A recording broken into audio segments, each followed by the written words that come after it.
नाही, हे खरं आहे की थोडा काही टेक्निकल कारणामुळं ज्याचा उल्लेख मगाशी राजेश क्षीरसागरांनी केला त्या प्रोसेसला थोडा वेळ लागतो आहे. त्यामुळं रस्त्याच्या कामं सुरू व्हायला थोडा वेळ झाला आहे, खरं आहे. परंतु आज मला मनापासूनचा आनंद आहे की या कोल्हापुरातील 100 कोटी रुपये प्रोजेक्टमधील 16 मुख्य रस्त्याचं काम होतं आहे आणि मला वाटतं चांगलं काम होईल आणि लोकांना दिलासा मिळेल. खरं तर आज संजय राऊत यांनी एक पत्रकार परिषद घेतली. जे निकाल जो दिलेला आहे नार्वेकर यांनी तो खूप चुकीच्या पद्धतीने त्या संदर्भातले आम्ही आज पत्रकार परिषद घेऊन पोलखोल देखील करणार असल्याचं. नाही, ठीक आहे ना, ते अनेक दिवस तसं सांगतायत. राहुल नार्वेकर निकाल खुलासा केलेला आहे. तेही आपण निकाल कसा दिला आणि योग्य आहे त्याचा पोलखोल ते करतील.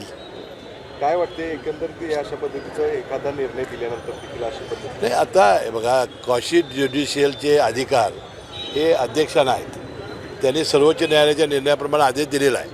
तो समजा आपल्याला मान्य नसेल तर आपण सर्वोच्च न्यायालयात जायचं, उच्च न्यायालयात जायचं. हे मार्ग आपल्याला रिकामे आहेत ना. त्याच्यावर आज टीका टिप्पणी करून त्या निर्णयावर आज असं कधी काही झालेलं नाही.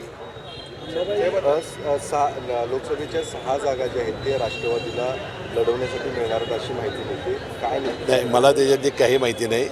ज्यावेळेला लोकसभा निवडणुका येतील त्यावेळेला तिन्ही पक्षाचे प्रमुख जे नेते मंडळी बसून निर्णय घेतील. आम्ही त्याची अंमलबजावणी करणारे कार्यकर्ते. बारामती, शिरूर, सातारा, भंडारा, गोंदिया आणि रायगड आणि मावळ या जागा ज्या आहेत त्या राष्ट्रवादीला मिळतील. नाही, अजून काही चर्चाच नाही. हा तुमचा अनुमान आहे.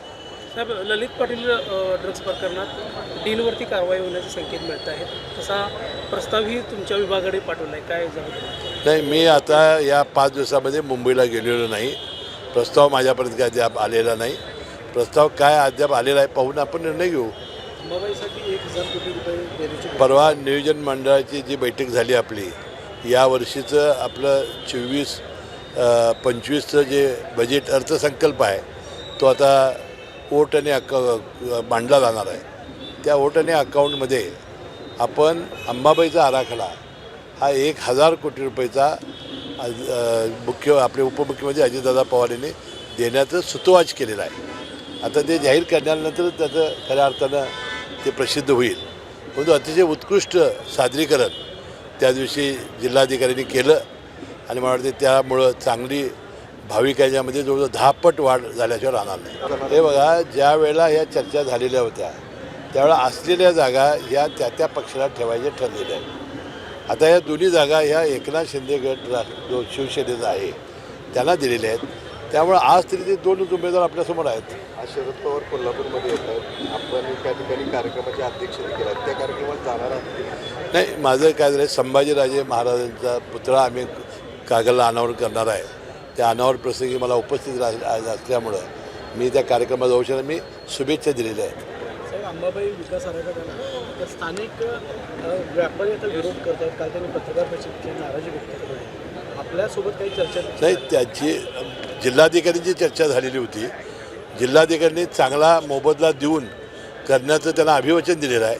जिल्हाधिकाऱ्यांची माहिती आहे की जी संमती आहे. आता ते काही व्यापारी मला आणि राजेश क्षीरसागरांना भेटले, आम्ही भेट घेऊ. परंतु कोल्हापूर शहराच्या आणि या अंबाबाईचं महत्त्व लक्षात घेऊन, कारण तिथं विस्तार थोडा झाल्याशिवाय, महाद्वार रोड हा मोठा झाल्याशिवाय त्याला शोभा येणार नाही आणि भाविकांची सोय होणार नाही. कारण हे अनंत काळ टिकणारं काम आहे. मला वाटतं त्यांना जो काय मोबदला आहे तो चांगला देऊन आपण ते करू. पण ते चांगलं केल्याशिवाय मला वाटते नागरिकांच्या आणि भाविकांच्या सोयीसुविधा होणार नाहीत याची आपल्या सर्वांना माहिती आहे. पुनर्वसित बाहेर जायचं नाही, तिथंच पाहिजे त्यांना, असं त्यांचं म्हणणं आहे. नाही, तिथंही पुनर्वसित करण्याचं धोरण सरकारचं आहे. परंतु चांगला मोबदला त्यांना मिळेल असं मला वाटतं आहे.